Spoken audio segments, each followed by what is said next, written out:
Today, we're talking about backlash to President Biden pardoning his son Hunter, the president of South Korea declaring martial law, holiday spending numbers, and other top news for Wednesday, December 4th. Stay informed while remaining focused on Christ with the pour-over today. Here's the quote of the day. Friendship demands attention. Thomas More. Let's get started with some espresso shots. President Biden's pardon of his son Hunter is drawing criticism from both sides of the aisle. The announcement came after months of Biden insisting he wouldn't use executive powers to intervene in Hunter's federal gun and tax evasion cases. Both carried potentially lengthy prison sentences and were scheduled for sentencing later this month. The sweeping pardon shields Hunter from all federal crimes he committed or may have committed between January 1, 2014 through December 1, 2024. Some Democrats said number 46's flip-flop erodes Americans' faith in a fair justice system and damages the party's "no one is above the law" message. Others support the president's decision, saying that Hunter was investigated solely because of his last name. President-elect Trump called the pardon an abuse and miscarriage of justice, a sentiment echoed by other Republicans.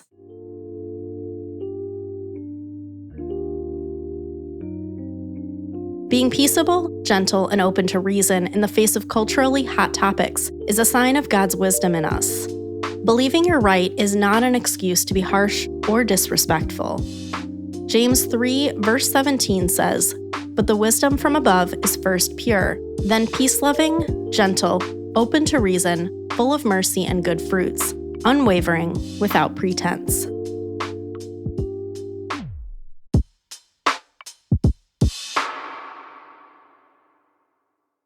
South Korea went for a wild ride Tuesday night. President Yoon Suk-yeol declared martial law when the military rules temporarily in a time of emergency, but reversed course after Parliament unanimously rejected the declaration less than 3 hours later. Here's what you missed. Yoon has been at odds with Parliament since the opposition party won the last election in a landslide. Yoon's opponents have been moving to slash the government's budget and investigate corruption allegations against the First Lady. So Yoon went big, claiming martial law would restore order from pro-North Korean communist forces trying to paralyze the country. Large crowds of protesters gathered outside of Parliament, chanting "No martial law," as helicopters and law enforcement swarmed the area. With 190 of 300 members present, South Korea's parliament quickly and unanimously moved to lift Yoon's illegal, unconstitutional order.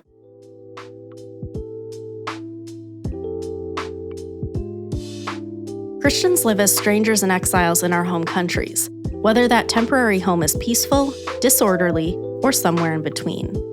Seek the good of the land you're passing through, while eagerly anticipating the advent of your permanent home.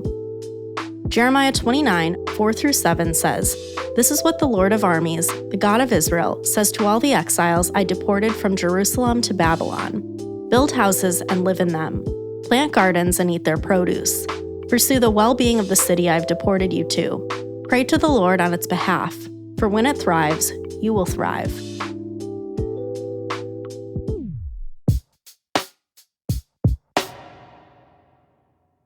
It was a lucrative Cyber Week for Uncle Sam.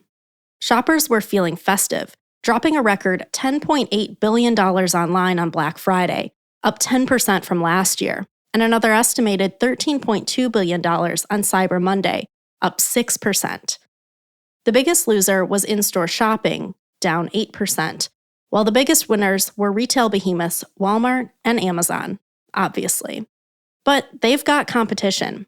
TikTok Shop is not so secretly eyeing Amazon's throne, winning over sellers by offering lower fees and catching customers through live stream shopping events offering fashion, beauty, and lifestyle products to the possibly banned soon platform's 170 million users. Meanwhile, in a theater near you, sales defied gravity.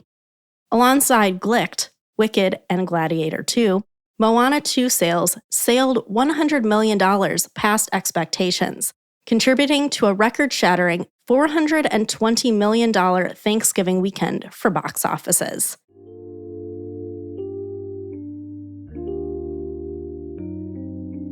Here's a verse to consider when you're fighting an insatiable desire for more. I have learned to be content in whatever circumstances I find myself.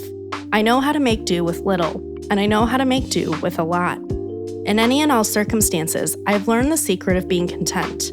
Whether well-fed or hungry, whether in abundance or in need, I am able to do all things through him who strengthens me. Philippians 4, verses 11 through 13. Hey, Zan here with The Pour Over. There's one thing about me, it's that I love a warm, cozy drink. And just in time for blankets and mug season, Element's Chocolate Medley is back. With chocolate mint, chocolate chai, and chocolate raspberry, these flavors are the best way to stay toasty and hydrated. They're chock full of perfectly balanced electrolytes. Stir one pack into hot water for instant hot cocoa vibes, or try my personal fave, chocolate chai mixed with some hot water and a splash of cream as a little bedtime treat. TPO readers get 8 single-serve packs free with any purchase. Check out the Element link in the show notes.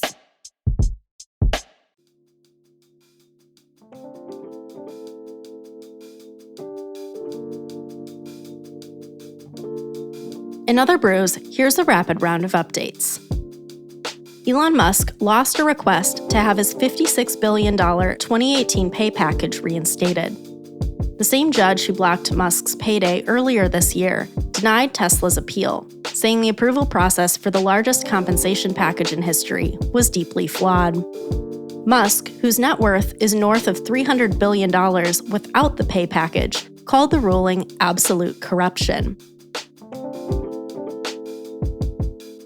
Violent protests continued for a 5th night in the capital of Georgia, the country, not the Peach State, after the ruling party paused its bid to join the EU. Protesters accused the government of abandoning its European future in favor of ties with Russia. Police report that 100 officers have been injured. Lawyers claim detained protesters have endured beatings. California is proactively lawyering up. Governor Newsom convened a special legislative session, asking state legislators to prepare for 4 years of hostility with President-elect Trump's second administration.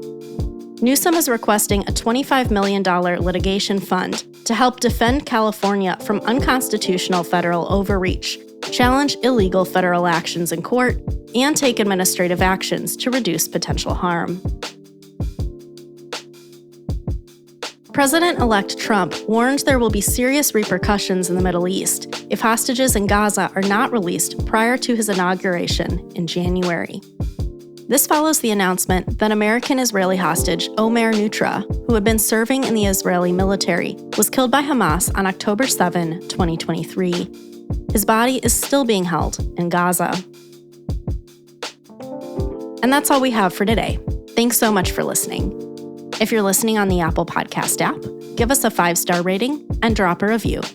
If you're listening on Spotify, give us a follow and hit the notification bell to never miss a new episode. We appreciate your support and hope you have a great day. We'll see you on Friday.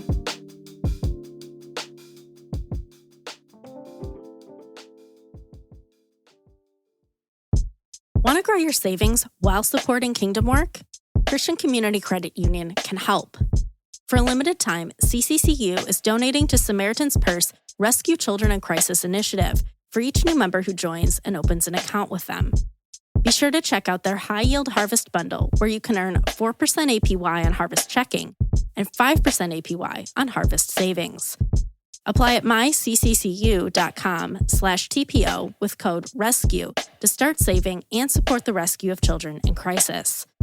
Terms and conditions apply. Membership eligibility required. Each account is insured up to $250,000. This institution is not federally insured.